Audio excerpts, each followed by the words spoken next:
Okay, hello everybody. We just got off of a insane match between Niagara University and Canisius College. A grudge match, a rivalry, barely going Canisius College's way. It was down to the wire, down to game 5. But now we have Quinnipiac University and Marist College duking it out for probably third place standing once all the dust settles and tiebreakers are decided. This is going to be an incredibly important matchup between these two teams, and we'll have to see how it ends up panning out. First up, we have Riley for Quinnipiac going up against Rograt from Marist. Yeah, both of these guys, very consistent players for their lineups, so a very important game one. And as you said, these standings are very important. Winner of this probably gets third seed, depending on also how St. Peter's does on the second stream. So, both of these teams need this victory here.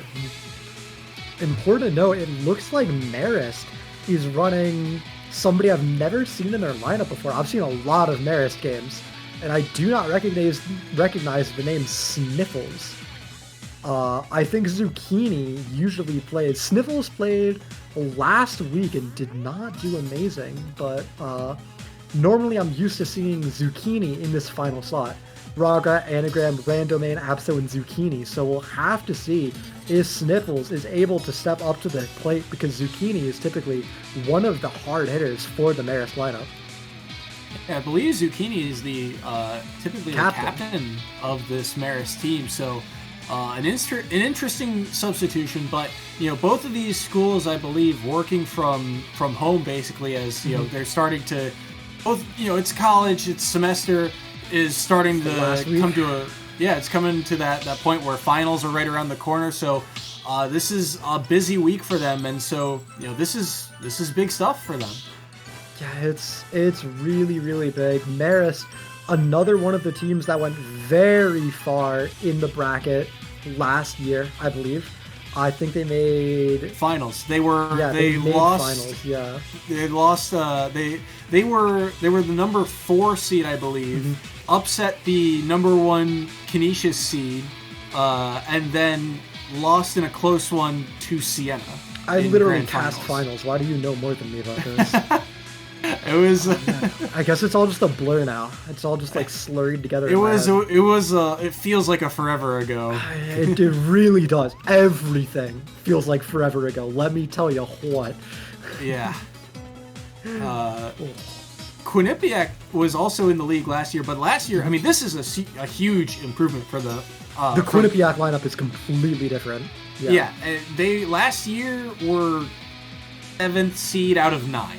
They were not great, but they fell behind early and could not pick themselves back up. But this year, complete turnaround, battling for this 3rd seed, and we talked about it too. This is if you're in the top 3, you get one of the bottom 3 seeds in your first round. So this is about making your path easier for a championship.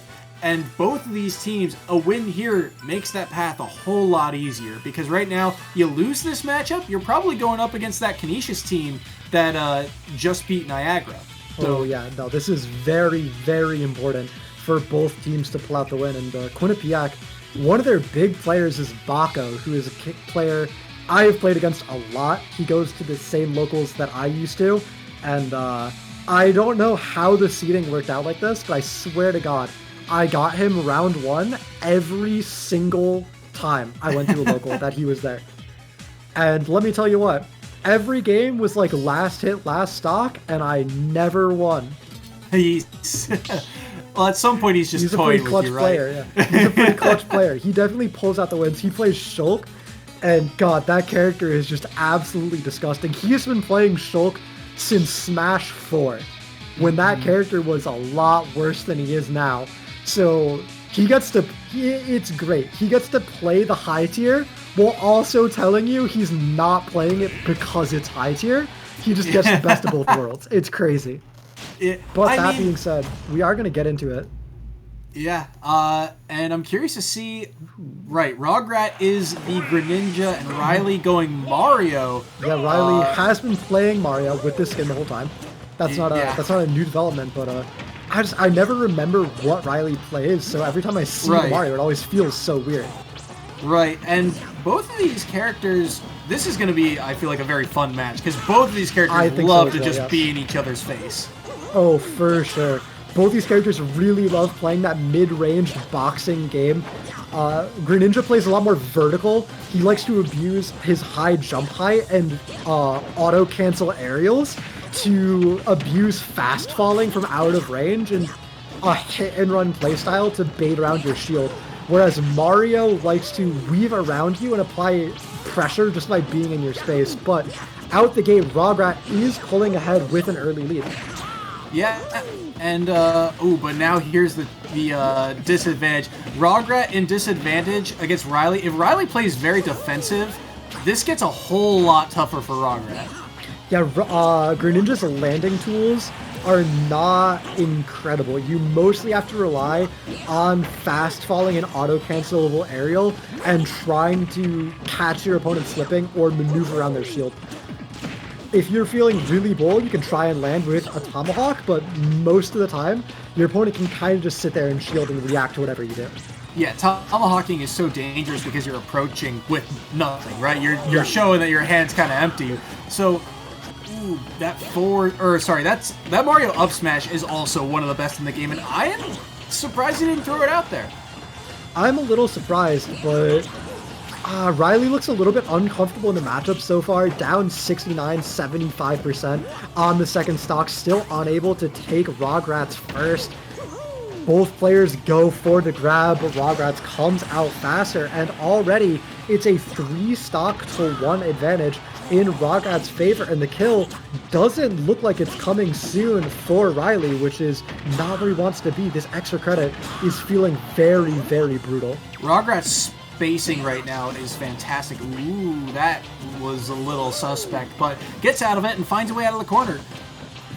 Yeah, but we need to see Riley finding a hit. 43% misses the jab confirm. Very important. Rograt does not find a jab lock, but at 156, this stock has to go. Back throw probably does it here, though.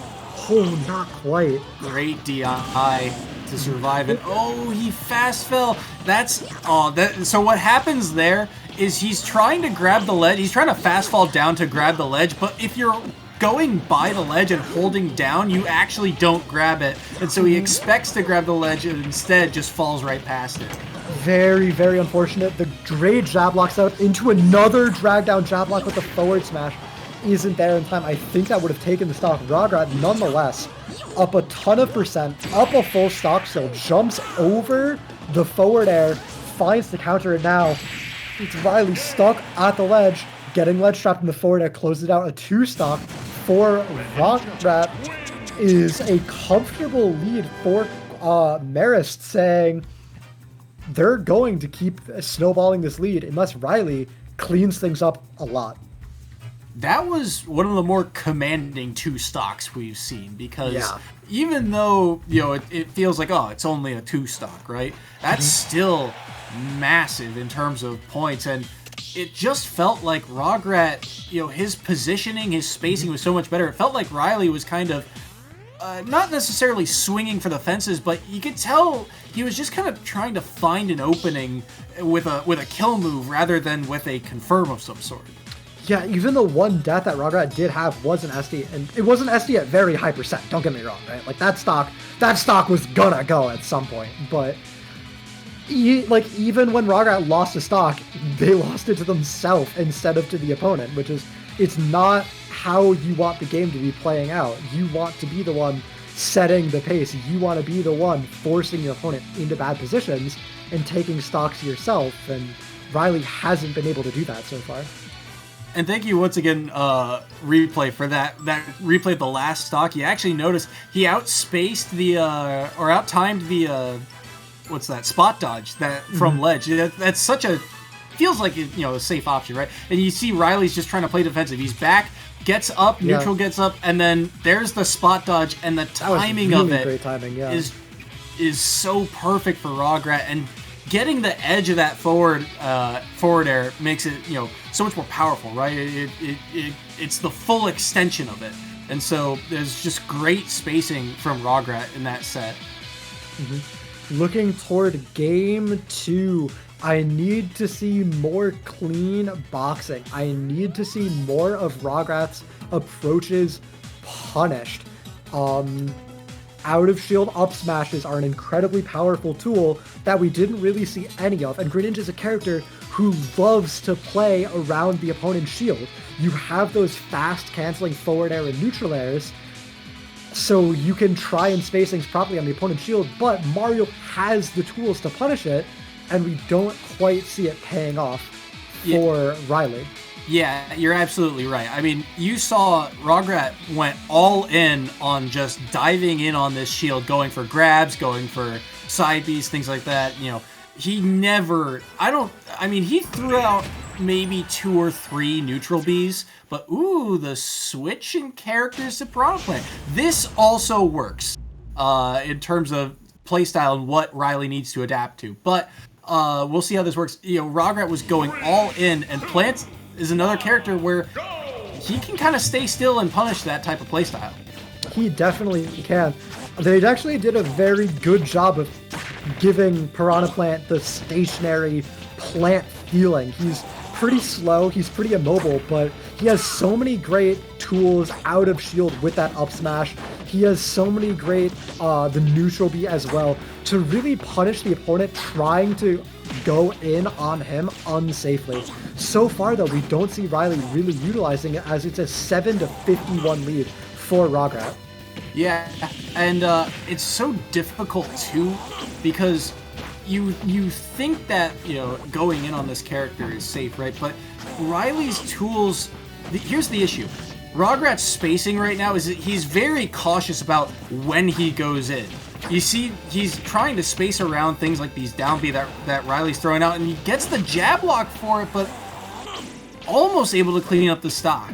Yeah, I think the biggest thing about this Piranha Plant pick is it doesn't exert active pressure nearly as much as Mario. Rograt feels a lot more content to just throw shurikens and force Riley to feel the need to walk up.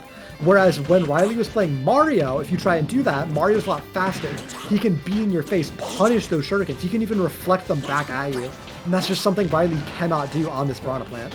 Yeah, and you can tell Riley, he's trying to throw out, ooh, that was a big miss on the up smash, just misspaced it. Great and the armor coming through, yeah, that was huge. But you can tell Riley's just kind of trying to throw out ranged options like down B and neutral B to try and, you know, throw Rograt's positioning off guard. But Rograt's, you know, just saying, okay, well, if you're going to throw this out, I don't really have to move to avoid this. I can just plan my next move while this is happening. And there's a shuriken once again. I was talking about it, right? Like, there's not a really good tool for Riley on Piranha Plant to deal with this shuriken that just gets charged up at range and then released to apply passive pressure.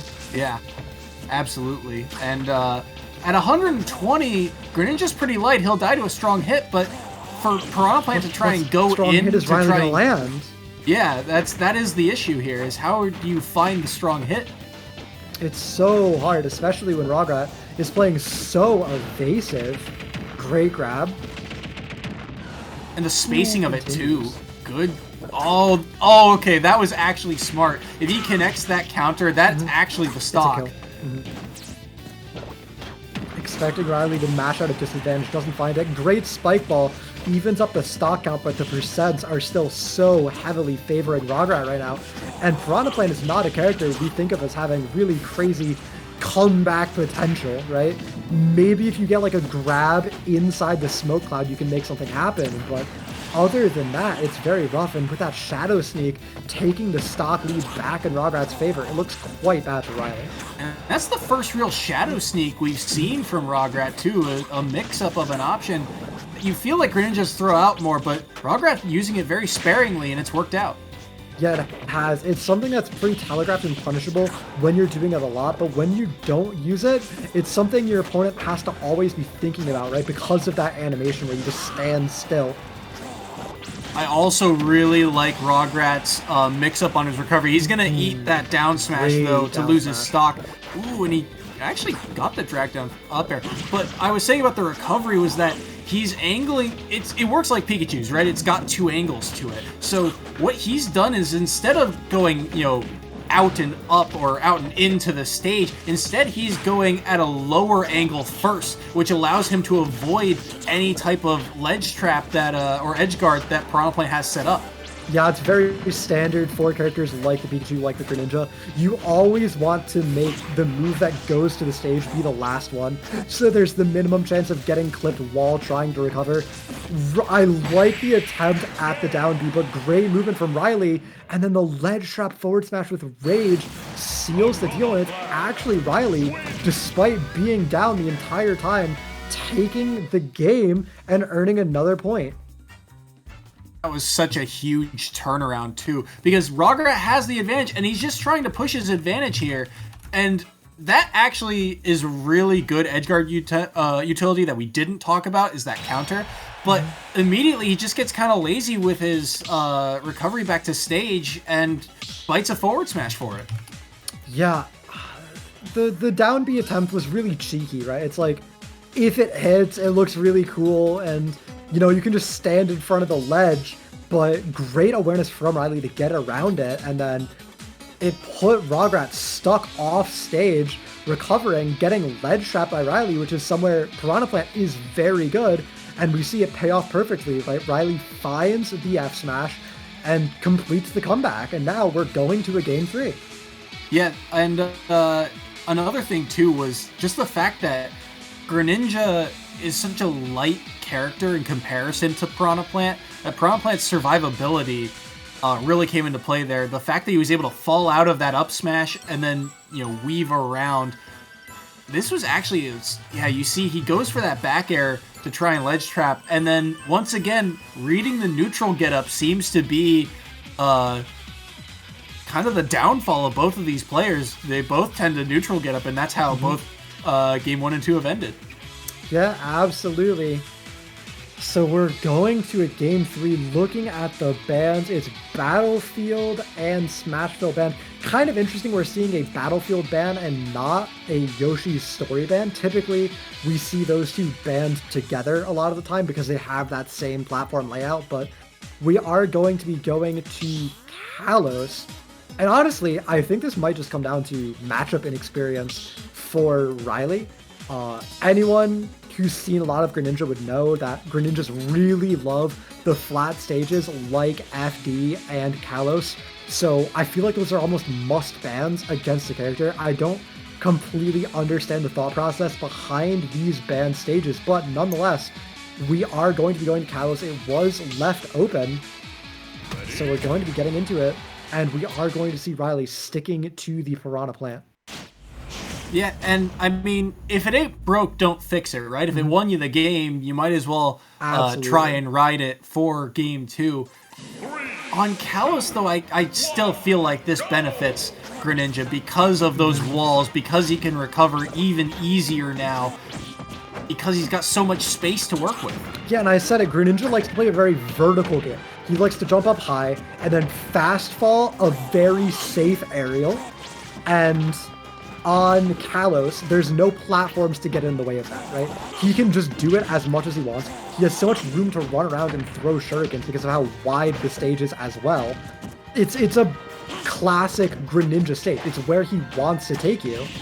So I feel like it was definitely a mistake leaving it open. It's exactly where Rograt wants to go.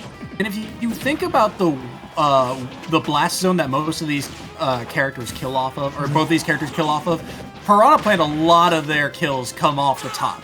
So having this high ceiling is actually much more difficult now makes this job much more difficult now for Riley than Rograt.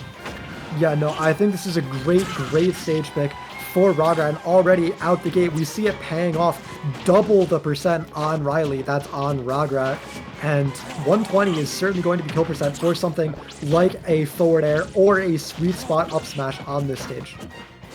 Yeah, and you see they're kind of back to the neutral. Ooh, that's going to be Some dangerous damage dealt now. Good grab by Riley. We really never saw him get a lot of grabs in that game too. And now back trapped at ledge. Oh, the scoop on the up smash.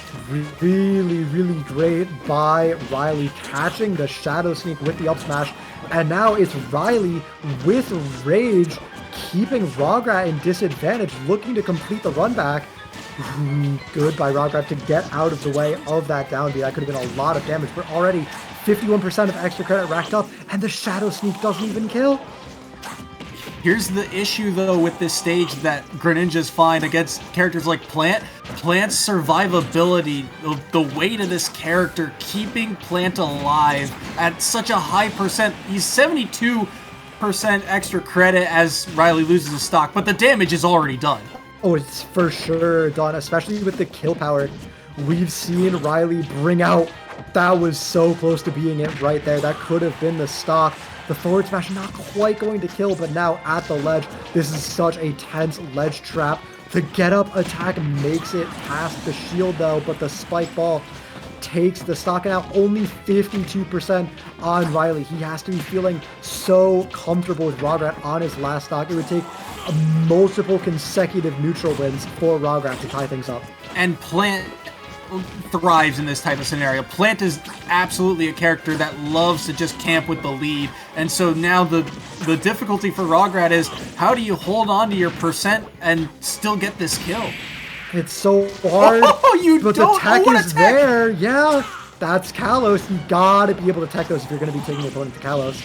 But unfortunately, it's still Rograt so far behind. At least he wants to take this stock. The forward air not going to do it though. Piranha Plant too heavy, and Piranha Plant still has the juice to take it back once again. Great drift by Riley to make it around the counter, really not finding value for Rograt.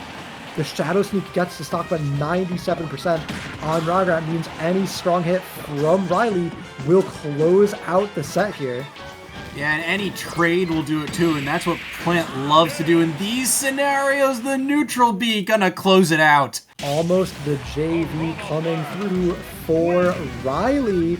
And after a bad game one, the character switch comes in clutch, completes the reverse 2-0, and earns 4 points to 2 in Quinnipiac's favor, and gets them off to a strong lead, defeating Rograt, defeating the first Marist player. And I wonder if that side B was a misinput, but there were so many opportunities for both of these guys to really close out the set. And at the end of the day, it just felt like the raw kill power is what Riley needed and was able to, use, more of a trap-based gameplay. If Rograt is going to come to you and try and rack up all this damage, Plant is that type of character that plays defensive and is able to, punish that type of play style. Absolutely. It's just Rograt wasn't quite able to make the adaptations he needed, whereas Riley was. Riley cleaned up his gameplay, found some really important kills and closed it out, but with that set out of the way, we are going to be moving to game 2. We're going to take a very quick little break as we make sure we have everything set up properly, and we'll be back in just a few minutes.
All right, hello, welcome back, everybody. We are bringing you game 2 between Soulcake and Anagram. Soulcake representing Quinnipiac University going up against Anagram representing Marist College.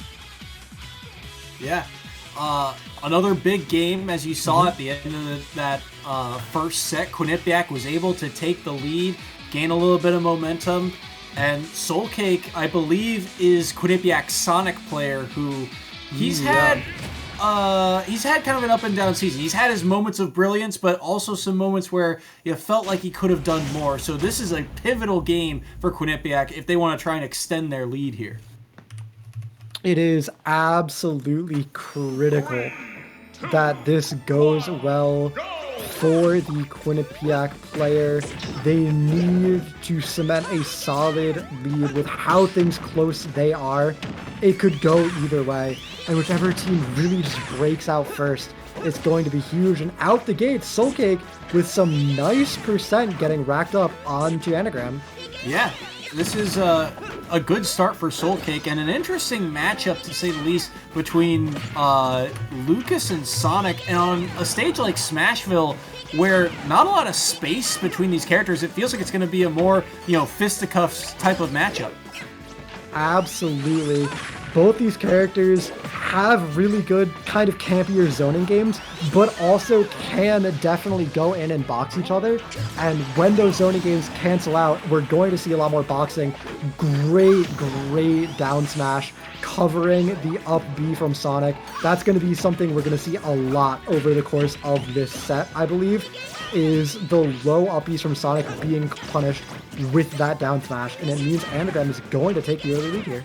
Yeah, good stuff. That down smash, so powerful, multi-hit, and it can catch the frame traps on Sonic's recovery. But here's the question again. We asked this with other Sonic players too. How is Soulcake gonna find the kill move? And right there, using the spring to gimp the recovery, catching the grapple, and then the down smash afterwards.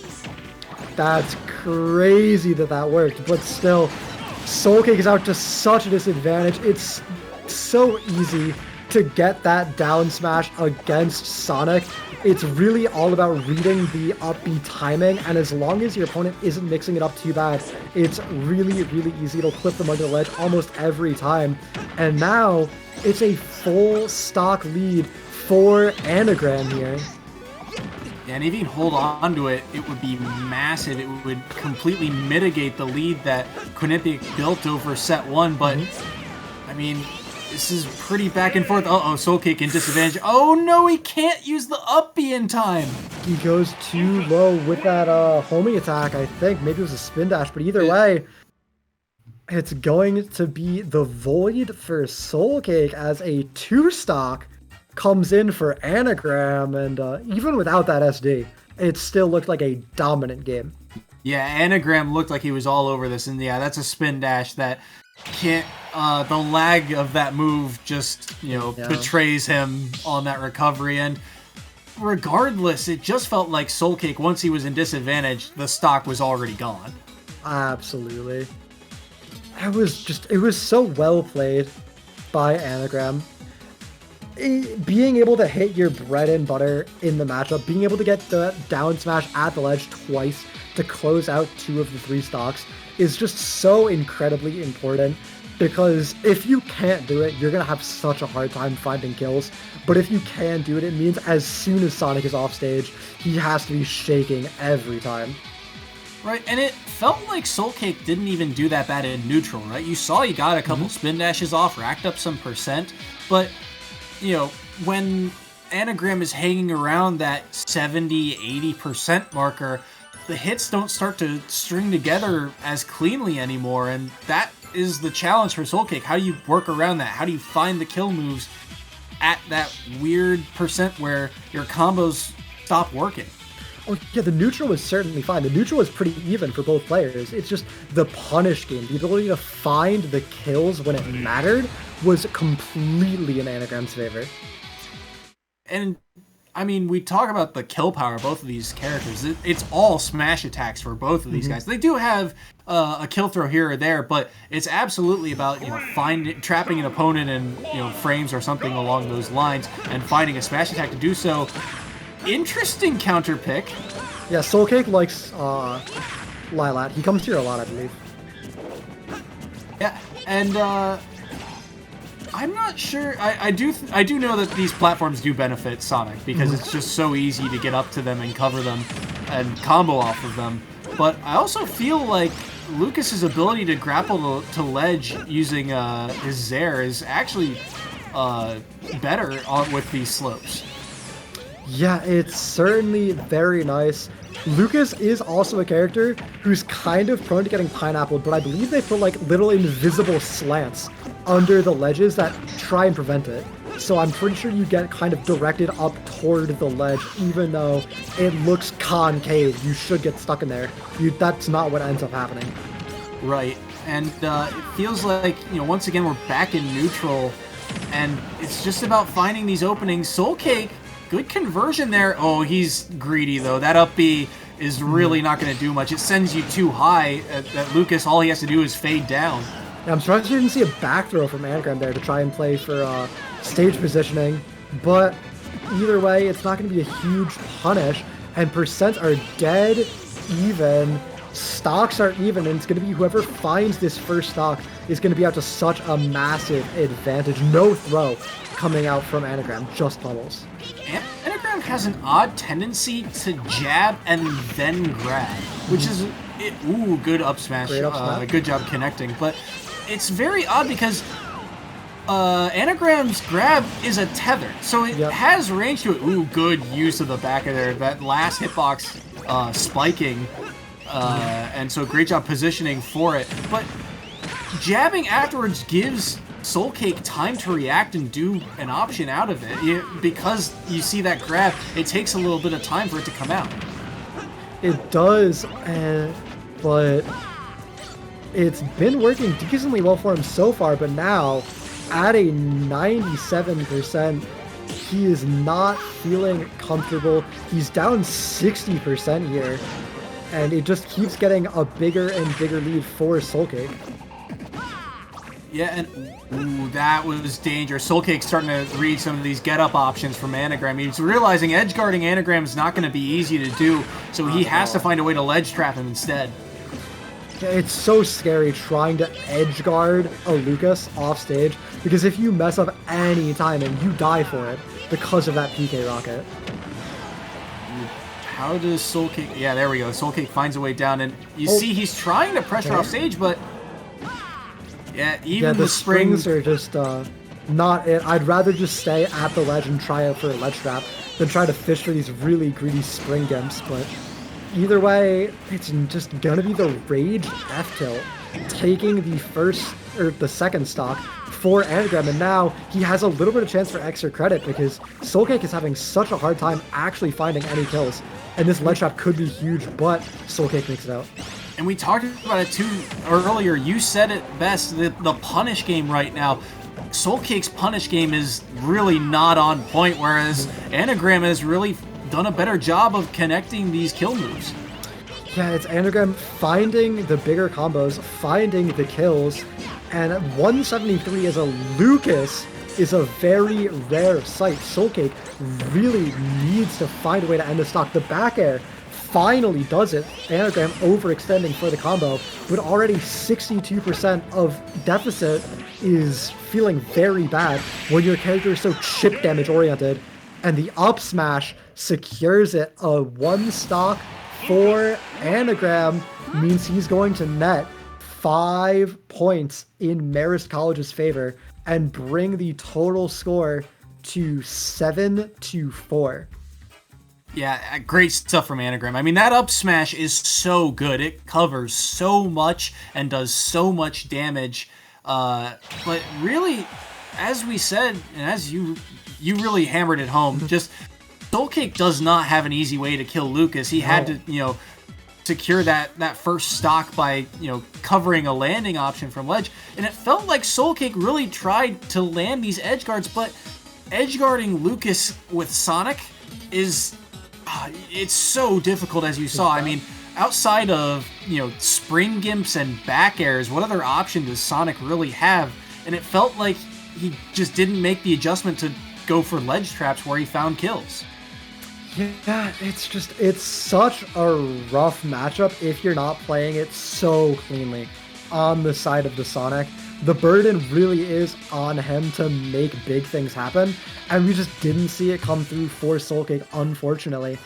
So it's going to be Anagram taking the lead back in Marist's favor and setting up for set 3, trying to let Sniffles, who's coming up next for Marist, take that lead and run even further with it. Up against him, it's going to be Mr. Purple for Quinnipiac University in what is going to probably be the pivotal Game 3 when we come back from break in just a few moments.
Okay, hello, welcome back everybody. Quick little break as we get into set 3. Mr. Purples representing Quinnipiac on this mess, going up against Sniffles on the Terry in what is probably going to be a pretty explosive matchup, as almost every Terry matchup tends to be.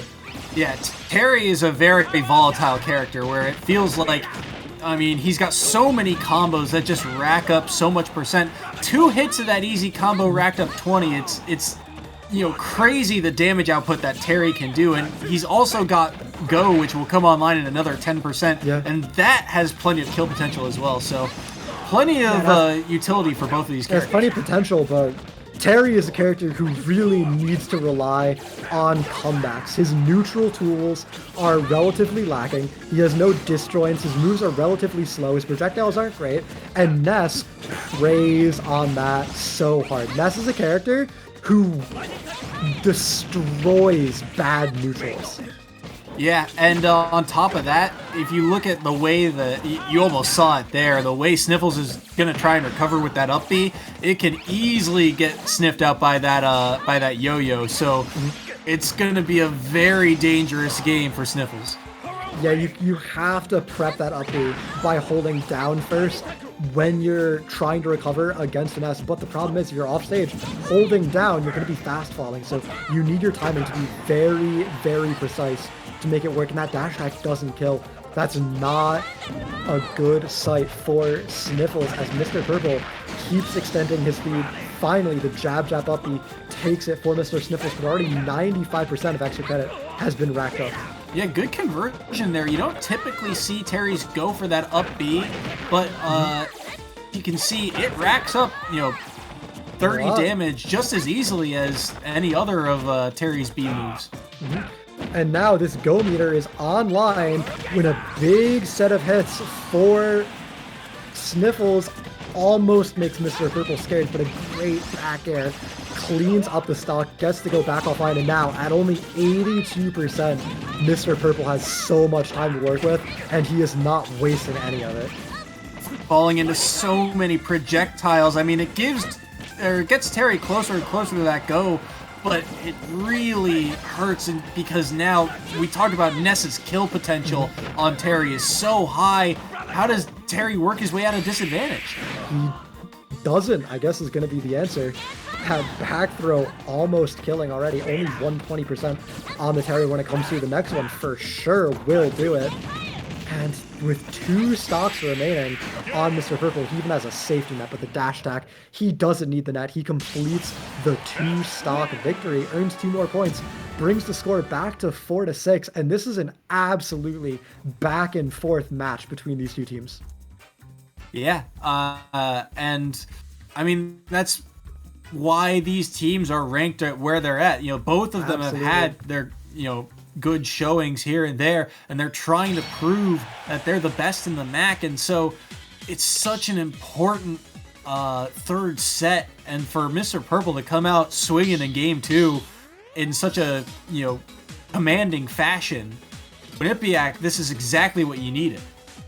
I agree. Quinnipiac, they have their anchor still down the line. They have Baco coming in later, but they need to give it to him with not a lot of deficit to work with. So Mr. Purple getting these points, looking to take the set over Mr. Sniffles, put Quinnipiac actually in the lead is a very, very good position. And typically, whoever has the lead after set 3, 2 sets is not a lot of time to make up the difference. So you're typically feeling very comfortable.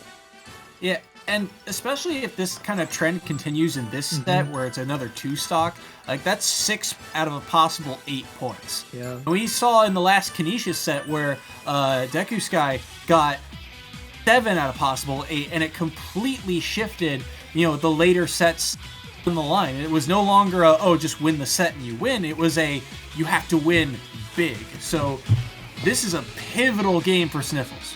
It is very, very crucial that Sniffles plays his absolute best here to keep his team in solid contention. And we see the bans come through. It's going to be Lilat, and it's going to be Yoshi's Story. The counter pick is for Terry. And I'll be honest, I really don't even know what stage Terry wants to go to. I feel like this matchup just feels so bad for him. Yeah, the disadvantage that Terry gets put in really bites. And you have, plenty of combo ability, but it's that fact that you have to weave in. Terry really struggles with projectiles, so it just is so hard to get in. And so Kalos is the pick. I wouldn't be shocked to see a character switch here, because it feels like this is the type of stage that would also benefit Ness in terms of giving him space to work with. Yeah, I agree.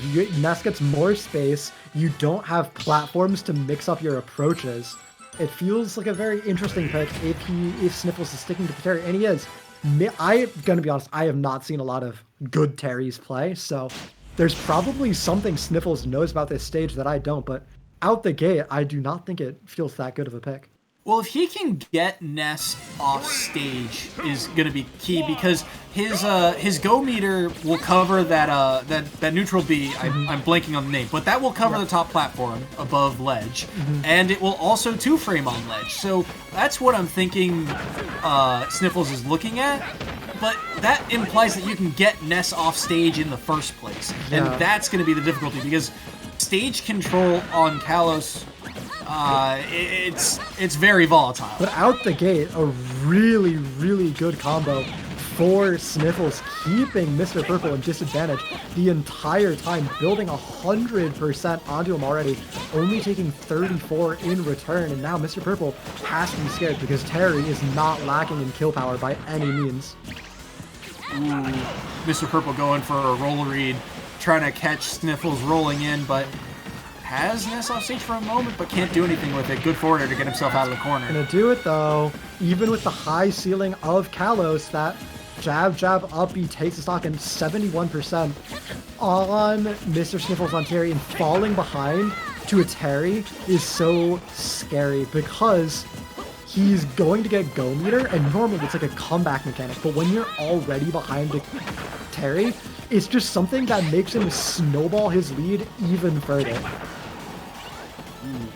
This is a interesting kickflip there, but back into neutral. What I think Sniffles is doing a lot better is that Mr. Purple is trying to space out with these projectiles, but just the quick little dash back to weave around it. And again, he's a Street Fighter character, so he's always going to be facing his opponent, right? He never has to threaten with back air. But ooh, that down air, well spaced, or down B, I should say. That combo will kill at roughly 120, I believe. We've got to go online, but the stock might be going away pretty soon. Mr. Purple doesn't quite find it, and now he has to be so scared here. This is a huge opening for Sniffles, and there it is. That's what I was talking about.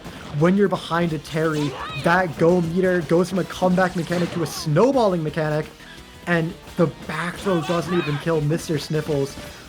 Sniffles looking to keep the lead going so strong. Even if he loses that stock, he will still be a full stock in the lead, a complete reversal of how game 1 was looking to go.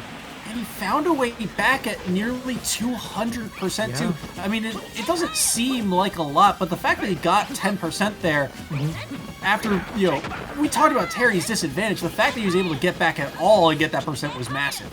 Yeah, and look at the movement. Look at these dashes, this foxtrotting from Sniffles. He's playing confident right now. And the foxtrot, too, it also allows him to just kind of dash back away from these projectiles that Ness wants to throw out and wants to land, that gave him such an advantage in game 1. Completely true. And Sniffle looking for an opening.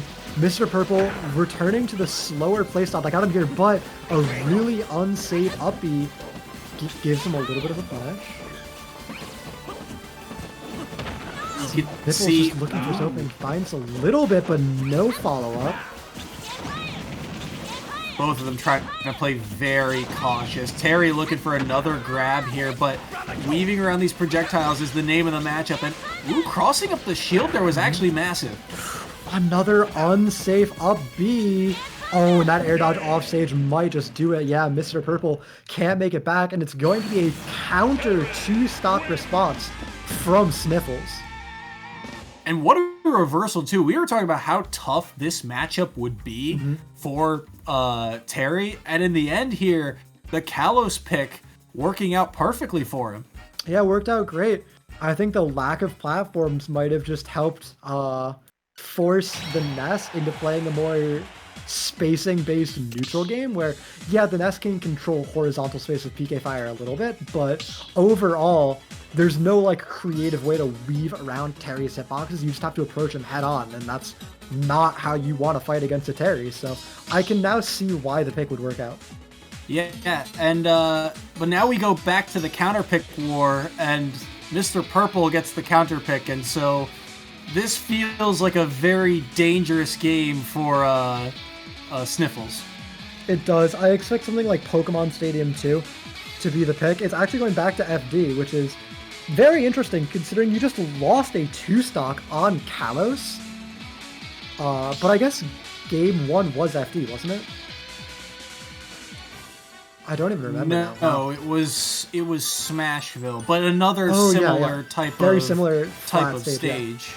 I think it's kind of weird that you lose on Kalos and then you go to FD. But maybe Mr. Purple just believes that it's the matchup, he needs to figure it out, and the stage doesn't matter all that much, and it's somewhere he's comfortable. Or maybe he thinks last game was just a fluke. Yeah. Also, we mentioned, with stages come the different blast zones. If you think about the way that these characters want to kill, a lot of some kills. Lag out the gate. Yeah, I was about to stop my point and mention this. This is Nintendo's servers acting up just a little bit. Played 2 games between these players just fine, but now it just doesn't want to work. Okay, looks like it's a little smoother now. Okay, it looks like we're going. Yeah. Well, regardless, I mean, in terms of the matchup, you look at the blast zones of this stage, and I feel like it absolutely benefits Ness in terms of where he wants to kill. Oh my Great goodness. combo. Oh, and it caught him! Yeah. I thought the he was gonna Burn Knuckle clipped the Ness to cancel the PK Thunder, but I guess not. I thought he was gonna fall behind the Ness and the up B was gonna hit him instead of Ness, but instead, neither of those. He ends up getting hit by the PK Rocket, and that move is so good. It does so much knockback and so much damage. Yeah, it's incredibly strong, and it's exactly what Mr. Purple needed to get an early lead, but he's having trouble. This extra credit, only 40%, given how early he took that stock, is not a lot, but here's a really big opening for more. 77 now is something Mr. Purple can certainly be happy with. Oh no. Oh no. Well, it looks like we DC'd, okay. We're gonna try and let the players play it out. Oh, it's a straight up no contest. I think we're just gonna fully remake the game. There was one stock taken, but I mean, they were playing the whole game in lag anyway.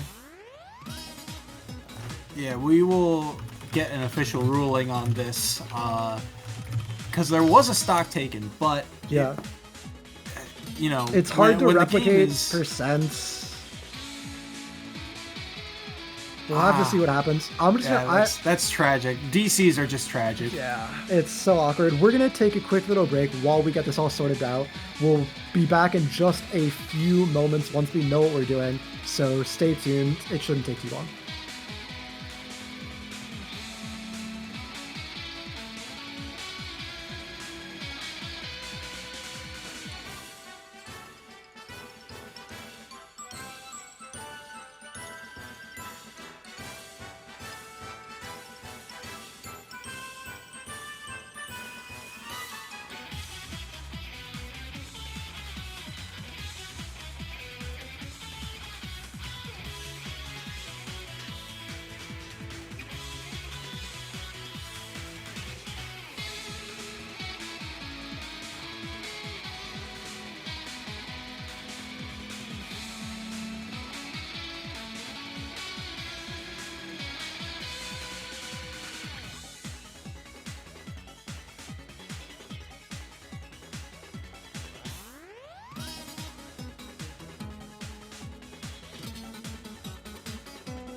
Okay, welcome back, everybody. We had one of the players disconnect, so we are going to replay the game, but um, because the match had already progressed, we are going to have Sniffles SD a stock, and then we're going to play it out like normal. We're not going to bother replicating percents. It's a little bit weird, but it's the best we can do here. So we're just going to run with it as is. We didn't want to like cheat Mr. Purple out of his lead, but we are completely back in the match now. So out the gate, we see Mr. Purple and Sniffles going pretty even. Yeah, and good catch there on the up tilt. Not able to really convert anything off it. But the one thing about FD is the fact that there are no other platforms means that catching landings, catching landings is so important. Yeah, for sure. And Ness is such a good character at trying to catch landings. Gets him off stage. Ooh, here comes that edge guard. Good drift there from Terry to get around that up B. Yeah, really, really good drift. But it's not quite enough that he needs to get. The back throw closes out the stock, and now Mr. Purple looking for a 3-stock, 3-1 here. Can he find that? Ooh, and once again, Sniffles is really liking that jab to up B to get these kill confirms, and so it's worked out, but down still a full stock. He's got his work cut out for him. Yeah, it's a long way to go if Sniffles wants to make any kind of a comeback happen, especially if he keeps eating these forward airs. And there was almost another PK rocket. Oh my god. This is getting real dangerous for both these guys. You know, both doing some very committal options on shield. Yeah, it's so tense here as Mr. Purple wants every single point to matter with how close this match has been. If he loses this stock, it's not the end of the world, but it's a pretty big deal. He really needs every single point he can get, but Sniffles looking to close it out here, finds the uppie, and now 65% as Terry. There's certainly comeback potential right now. Yeah, and this is a huge point we talked about. You know, in terms of points, if Marist gets this, or if Sniffles can make this comeback happen, suddenly Marist's lead skyrockets. Absolutely. If Sniffles can make a comeback, Marist is already ahead by 3 points, and if they can get even more for them and close out the set, because remember, Mr. Purple lost game 2, right? So this is set point. This is game 3 right now. Very tense now. Both of them kind of hunting for an opening. One more. Oh, side B, not going to come up with anything. Terry's got the go sauce. Oh my goodness! Go is incredibly powerful. It's going to close it out, and it's going to close it out in style as Sniffles secures the victory and snowballs Quinnipiac's lead by another 3 points, bringing the total 12-6. Marist lead gets snowballed. Marist now double Quinnipiac's score, and going into the last 2 sets, a 6-point lead is very important. I'm just astonished by the fact that he had not thrown out that empowered side B all game. The Buster Wolf, that's the name of it. He had not thrown out Buster Wolf practically all sets. And the knowledge and awareness to realize, that side B was, not going to be safe, to space around it and then use the Buster Wolf command grab to close out the set. And the other thing too is you're talking about Sniffles' ability to, convert off of jabs into those up Bs, but here's that command grab we were talking about. The spacing. Look how much space that command grab covers and how much knockback it does. Ness, such a light character, is, gonna get burned for it. Yeah, it's so rough against Terry. That comeback potential from the go meter is so brutal. Look at this final stock. It's insane. And that's gonna be how it goes. Yeah, he's trying to throw out a side B there to try and cover more space because he knows that was the matchup all day long was, how does Terry weave in and out of these projectiles that Ness throws out? And eventually, he uses it, we talk about mix-ups. That's the mix-up that he had not used all set. So, congrats to Sniffles for, this was a clutch moment for Marist. To give them this 6-point lead is massive with only 2 sets to go. Quinnipiac's 2 players have their work cut out for them. Yeah, we'll have to be able to see if Rando Man can clutch it out, because if Rando Man wins his upcoming set, he guarantees victory for Marist College. On the other hand, Billy Shilly for Quinnipiac University is going to try to stop that from happening. He's going to try and take the set for himself, even things back up, and you'll have to find out what happens in just a few minutes as we cut to another short break to get the players to the lobby.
Hello everybody, we have Marist College's Rando Man going up against Billy Shilly from Quinnipiac University. Pichu against Pac-Man. It's Rando Man on the Pac-Man, by the way, and Billy Shilly on the Pikachu in what is a very weird matchup. Yeah, this is a very intriguing matchup. I saw a lot of something similar to this at Canisius because 2 of our players were Pikachu and Pac-Man. So the way this matchup tends to kind of work is that Pikachu or Pichu in this case, tends to just kind of find a way to space out and weave around the hydrant. It's very difficult for Pichu to deal with the hydrant in the first place, so they have to play a bit more campy than Rushdown because of things like that. The water pushing you away messes up a lot of your combos, so Pac-Man wants the hydrant on stage for the majority of the game. Yeah, one thing Pichu does have, though, is that those Thunder Jolts will actually go over the hydrant. They will climb up and over it, so it's not as much of a wall in this matchup as it is in a lot of other ones. Yeah, and ooh, that was a good grab there. I believe the water actually pushed him into it, and the bell did not catch the up B. So now Random Main trying to find a way back to stage. Great clip from the Thunder Jolt, but Pac-Man's recovery is too good. Barely going to eat much of a punish there. No kill throw on the Pichu either, and living to 170 against the Pichu is a very rare sight to see. This character has immense kill power at the cost of safety. Pichu, the lightest character in the game, and damages herself as well. Yeah, but there were so many clean conversions. There's an up smash though from Rando Main. That up smash on Pac-Man, surprisingly good. It's got a little bit of a scoop hitbox to it too. Bell misses. Yeah, that was actually huge because now he's got to charge up again, and Pichu not going to give him the space. Yeah, and every time we're going to see this exact thing happen, right? It's going to be Random Man falling behind in percent, getting comboed, but Pichu needs to put Random Man to like 130 to get a kill, whereas Random Man needs to put Billy Shilly to like 80 to get a kill, right? So the percent will lie to you in this matchup very hard. Yeah. Especially once you start factoring in rage. Yeah, absolutely. And again, it's about the down smash though. Yeah, that was huge because now you're up, 50%, and that down smash, it's deceptively good. Like, it covers way more space than you think it actually does. Yeah. And I talked about it before with Shulk using Buster Monado from ahead, right? Whenever you do anything to give yourself extra... Oh my god. That was a 0 to death. Oh my god. He's dead. Alright. Well, that's an insane showing from Billy Shilly on this Pichu over Rando Main, earning 2 more points. Back for Quinnipiac fairly dominantly. And Rando Main just thinks he's safe, right? Yeah, he does. All that was like, okay, I'm at still like 70%. This is probably fine, especially since Pac-Man has so much survivability as Pichu off stage, right? You think about how long Rando Main was off stage for in this set. Look how low he dips. He's in the bubble for so long, it felt like. And yet, Pichu just... the agency, right? Look at how well Pichu strings together moves, and then right there, that single hit of Fair dragging him back down was massive because it led to this forward tilt, and then he's in hit stun, so Pichu, with her speed, is able to get over and punch him straight down into the blast zone. Yeah, an absolutely insane dare combo, crazy awareness to even know you can go for that from Billy Shilly. And what I was saying before is that, like, when you fall behind to a Pikachu, right? Or to a Pichu, it's just like Shulk, right?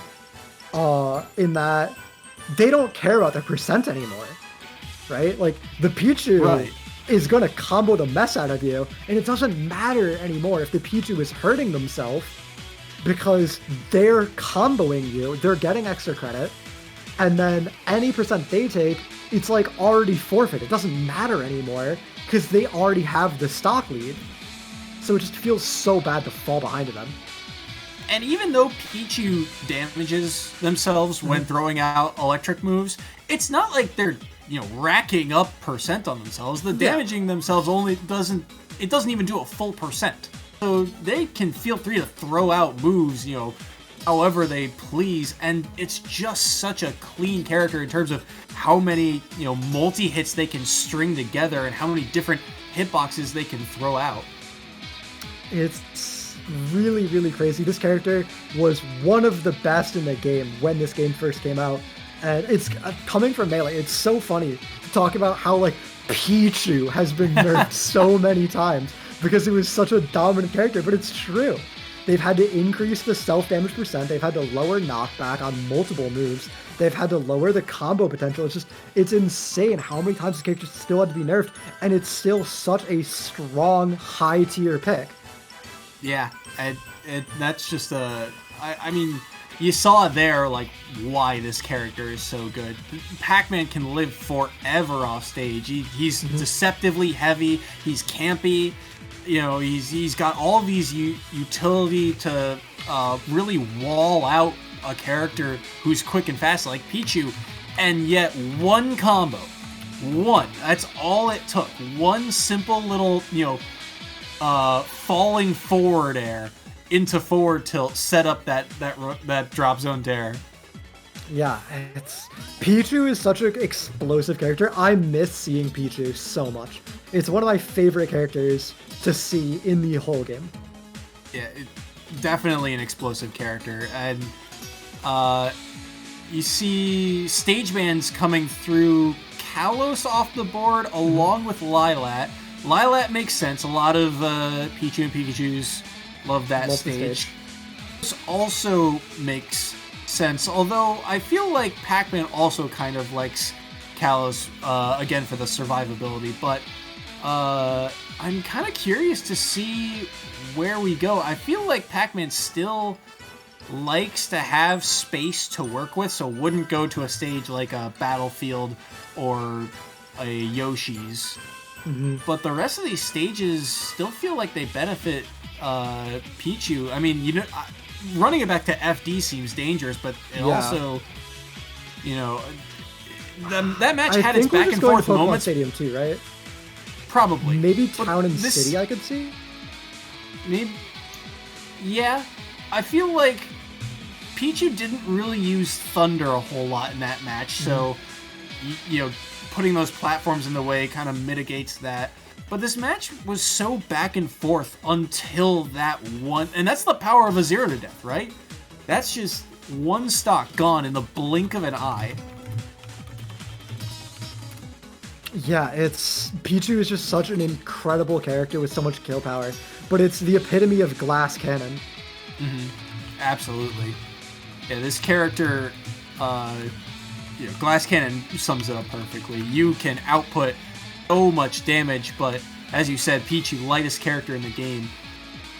I wonder if Randomain will try and take advantage of Pichu's lightweight and go to a stage where you can kill earlier, like a Smashville or a Yoshi's story instead. I feel like you'd still want to avoid triplats, but maybe the play here is to go for, you're gonna die early. Let's let that's gonna benefit the heavier character. Yeah, I have word that it's going to be Town and City coming in as the pick, which makes perfect sense. I said it. Pichu is a character who likes to abuse triplats because of the incredible combo potential, and Town and City gives you the safety and variety of approach options, as well as the potential to have that ceiling over your head for Town and City, but it doesn't really give Pichu that insane platform combo potential, so it's a really good mix of both. Yeah, and we weren't going to see a character switch after game one. It was so back and forth until one moment. So we'll just have to see the in-game adjustments from both of these players. I'm kind of curious to see how Randomain uses these platforms. Yeah, immediately goes to the top platform and tries to charge up for Bell. Yeah, Pichu has a pretty hard time getting up there easily. It's very committal, and you have to expend your double jump, and then even if you're up there without your double jump, your combo gets stuck, so you have to land, and then that takes time, so it's rough. But right now, it's still a nice early combo, good early pressure for Billy Shilly over Randomain. And you can kind of tell, sorry, I'm blanking on Billy Shilly. Billy Shilly, yeah. Yeah, great parry there. Despite, Randomain's ability to kind of wall out, Billy Shilly just kind of going in without fear. Yeah, Billy Shilly playing how you need to play Pichu, right? You need to be aggressive. Great ledge trap. Oh my god. Billy Shilly has been blowing my mind with this Pichu gameplay. I haven't seen this character in so long, and it's so crazy how you have to play this character to have success. You need to have those hard reads. You need to predict your opponent. It's such high risk and such high reward. It's so exciting. And there is the high risk as Pichu dies from across the stage at 80. Yeah, I mean, on the other... Oh my goodness, yeah. Really Billy Shilly's reads are on point right now. He has got Randomain down, and you would think that Randomain is one of the more consistent players in this Marist roster, and yet Billy Shilly, we have not seen him really use this Pichu all season. Where has it been? Yeah, Billy Shilly has so many tools at his disposal, and he's using a lot of them so well, but right now things are staying a lot more even. Randomain keeping things much cleaner, still down a little bit, but once again, this is a matchup where percent really can lie to you. That back here is so good. Multi-hit means it's going to rack up a ton of damage, and it's got plenty of knockback. What a ledge trump! Trumping is an option you very rarely see in this game because you can instantly roll up. You can buffer a ledge option to avoid getting trumped, but Randomain not ready for it, not expecting it. Billy Shilly fighting the trump back air is huge. Yeah, and now on the last stock, I mean, this is big for Quinnipiac. If they can secure this stock, if Billy Shilly can hold on to this, the jab reset, that's it! So strong. Oh my god, Billy Shilly's insane. Billy Shilly be popping off. And now it's huge. Dead tie. Yeah. And so it's going to come down to the final set between these two. It all comes down to Bako versus Absol. And I think that has to feel really good for Quinnipiac. Marist's Absol has been one of their worst performers, if I remember correctly. I think he's a good player, but he's definitely not the carry for the team.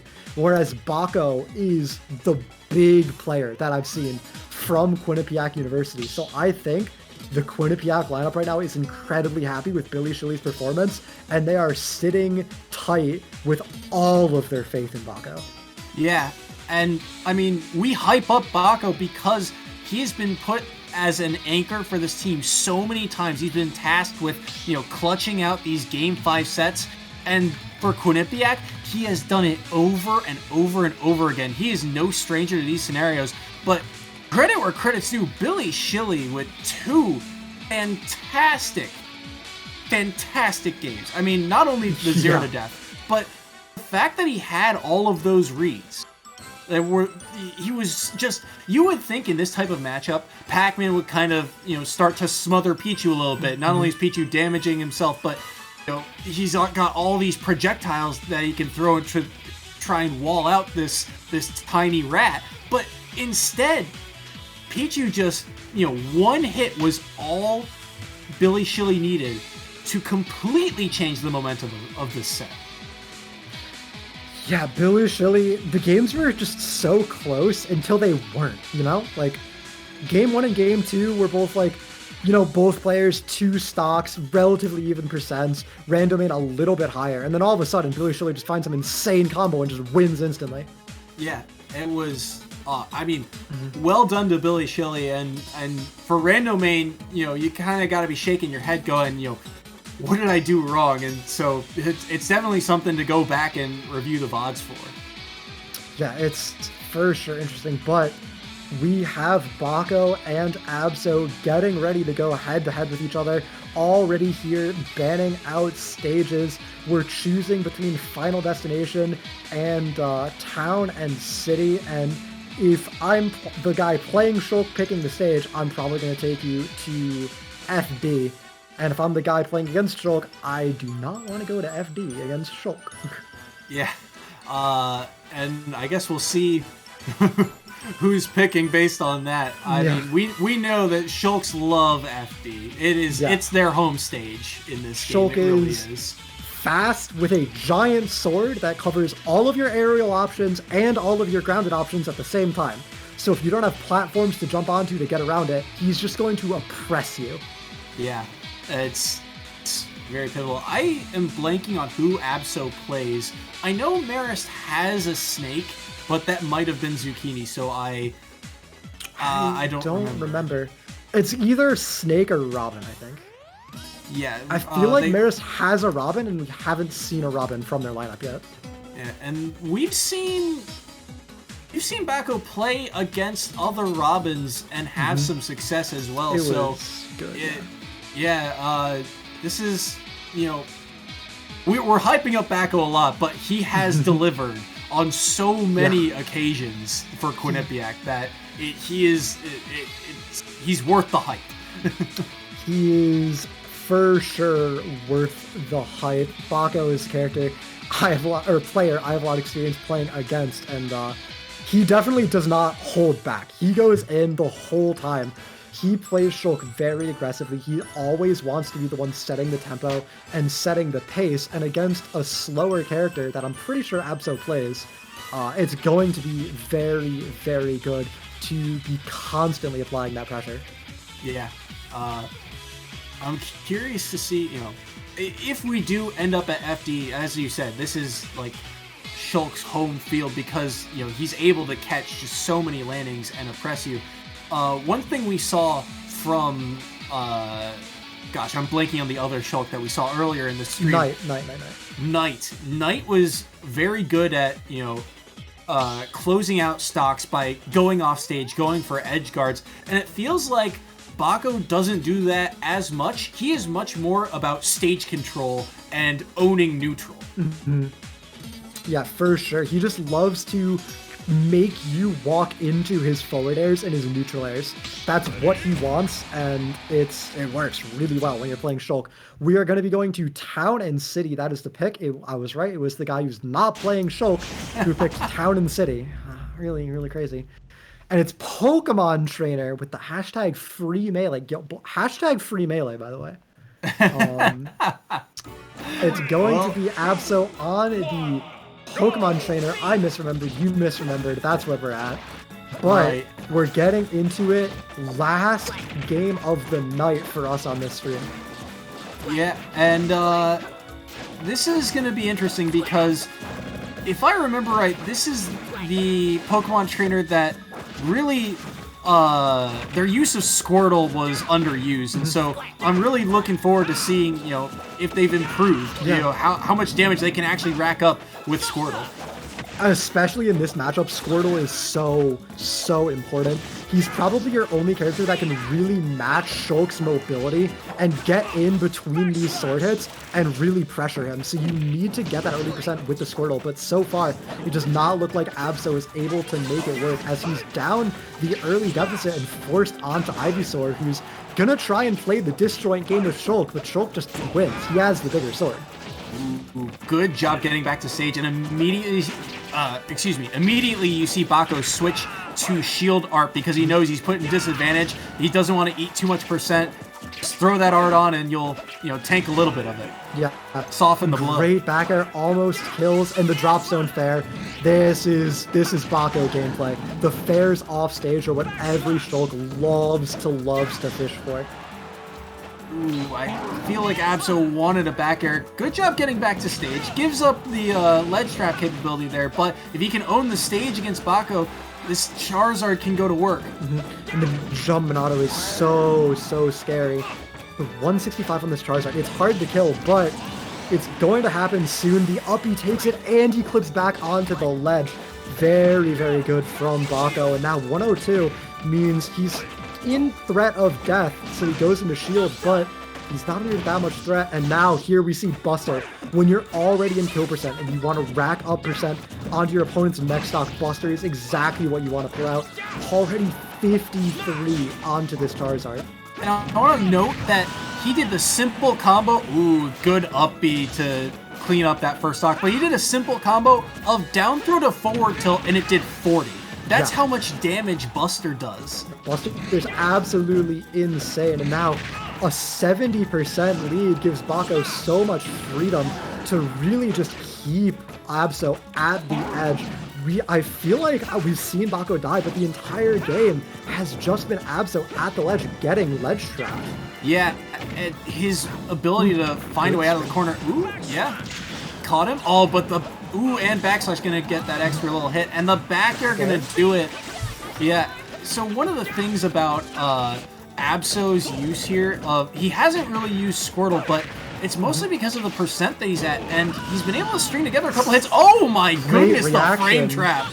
Yeah, that was so good by Abso, but now the Buster is going to rack on so much percent onto Abso. No response from this Charizard either means it's going to be a huge percent lead for Bako on this last stock. Absol's Charizard uses an God, automatic. no Oh way. my goodness. That's crazy. Shulk just poses on you afterwards for it. That's a little salt on the wound by Bako. But I was gonna mention how Abso had an odd use of Charizard's Flamethrower, his Neutral B. He tried to use it to try and catch out Shulk's aerial mobility, things like the Up B. But this is Bako, just controlling the stage, and then every time recovering high, right there you see Bako dips low. Perfect spacing. Yeah, you would think that the fact that you can angle that down you would think that it would at least like clash or something, but no. Instead, he's able to scoop underneath it, and like you said, I think the thing that Bako does really well is the sharking. Just making sure that really Abso had nowhere to land. Absolutely. And like even that back air, like he's just so good at catching your movement out while you're trying to get around. And when you're playing Shulk, you have such strong moves that if you get your movement caught, it's typically going to be the end for you. Yeah. And I say that I would have liked to see more Squirtle, but the thing is, here, look at the frame trap. So reading good. that air dodge, it's so clean because he knows Bako's out of options. It's air dodge or nothing, right? And so he just eats that up smash. Great stuff to him. That counter was actually so smart too, because he knows that Abso has to find a way back into the game. He has to find some sort of hit to get a combo started, and so he gets greedy and goes for that down air, and Bako just knows it, throws out that counter, and secures game 1. Yeah, really, really well played for him, and now it's match point on the table for Bako here. All he needs to do is win one more game against Abso, and he'll be feeling great. But I think that game felt a little bit too close for Bako's taste. Abso was definitely running it back a bit at the end. It was only a one-stock victory, and there was plenty of chance for Abso to make it happen. And especially now that we're going to a counter pick in Abso's favor, we could really have a close set on our hands. Yeah, it wouldn't shock me, but the key here is the adjustments, right? And you said it really too. In game 1, it felt like Abso was just backed into the corner the whole time. You have to wonder, how is Abso really going to gain stage control, and how is he going to, how's he going to utilize it once he gets it? Because if he doesn't get stage control, it's going to be just a repeat of game 1. I think we're probably going to see, Pokemon Stadium 2 as the pick.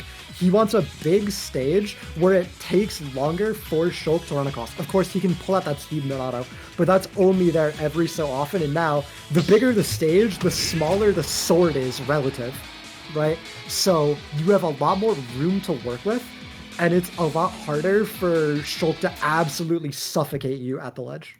On top of that, you have time to plan out your movement a bit more with Pokemon Trainer. You can switch to Pokemon if he's on the opposite side of the stage. You have Ivysaur's one real ranged ability that's pressing. You have Charizard Neutral B, but it's not that great of a projectile. It really didn't work in game 1, so it doesn't even matter if Bako's just going to rush in right off go. Yeah, Shulk players love opening with just speed immediately, getting straight into the opponent's face, and it usually ends up working out pretty well. Yeah, already 34% built up, and the immediate switch, and now, how does Abso find a way down? Gets away, that backslash caught him earlier for some percent, but not going to find the hit there. And not quite going to get it, but already 75% on Abso. 56 though answered onto Bako as well, as the percent stayed relatively even. No punish on that cross-up nair either. And an early smash Minato. I think this is jumping the gun a little bit. Bako's not going to find any value out of it. Yeah, maybe jumping the gun a little. He is at a kill percent, 90 especially. That's super dangerous. Oh, that forward smash got... Well, Bako getting a little greedy, Great but the shield. quick, Really yeah, that was huge, because that would have sent him into disadvantage, and nearly catching the tether This is very tense. You know what hasn't worked once for Bako so far this set? Is the drop zone fair. All of his kills have come from something else, and I'm pretty sure Bako is feeling pretty uncomfortable about it too, because that is the Shulk bread and butter option. That's what they love going for, and when it doesn't work, it feels really bad. That's completely undamaged. Yeah, and the dash attack, not going to do it either. He's going to shield. Shield actually makes Shulk one of the heaviest characters in the game, I believe. Mm-hmm. Makes him incredibly heavy. I think it's like Bowser and then Shield Shulk. That back throw not going to do it. Once again, the Smash Monado not getting value, but Bako already so far ahead. This game is really slipping away from Absol. Remember, Absol needs to win here if Marist wants to win. He is their last hope. Look at the percent he gets. Yeah, and now not Smash Monado, not even needed. This Charizard is just going to be inside of kill percent. The forward tilt takes it. And Bako at 160 on his first stock still in shield means it's going to be hard to close out as well. And we talked about...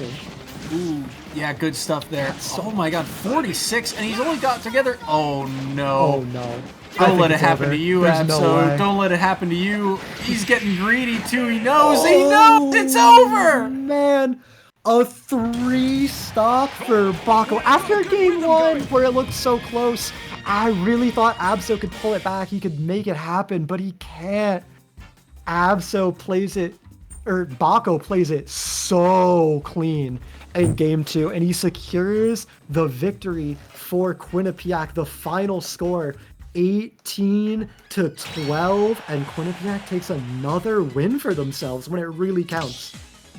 Yeah, and that's huge too, because now, depending on how St. Peter's did on stream 2 of EGF SSBU, if St. Peter's lost that match, Quinnipiac takes the number 2 seed in the MAC conference. So this was a huge win for Quinnipiac. Bad news for Quinnipiac. St. Peter's won 28-0. Ooh, yeah. Well, either way, they wrap up the 3rd seed. Yeah. So, I mean, really great for them. Yeah, Quinnipiac definitely deserves it. Their lineup is strong. Oh yeah, absolutely. And Bako played great. I mean, this is the scenario that we've always talked about. You know, Bako is constantly the anchor for this team, and when he's tasked with clutching out a set, he finds ways to just show up, and in such a massive fashion too. This is now multiple times that it feels like the set's going to be close, and then, you know, on a pivotal game, he just 3-stocks. That's multiple times he's done that now. Yeah, it happens way too often.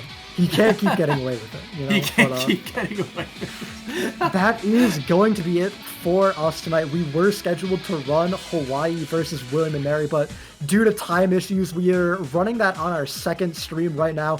EGF SSBU, go check it out if you want to see more action. As for us, we are going to be signing off. I have been Matthew Toxic Gerbil Merrick. If you've enjoyed being here with me, you can find me on Twitter at toxic_gerbil. And if you like my commentary, follow me at Soyson Sport down below. We're also being produced by House of 3000. You can find him on Twitter at House of 3000. He's been doing all the music, all the transitions. He's been the one bringing you the replays, so I would strongly suggest checking him out as well. And as always, if you enjoy the content, if you want to support us at EGF, hit that follow button in Twitch. Make sure you don't miss any of these matches. We've got playoffs coming in the future. This was the last match of the regular season, but we have the whole postseason to go through, so make sure you keep yourself updated on that and find out who wins and who loses when it all really matters. And we are going to be signing off, so goodbye everybody and good night.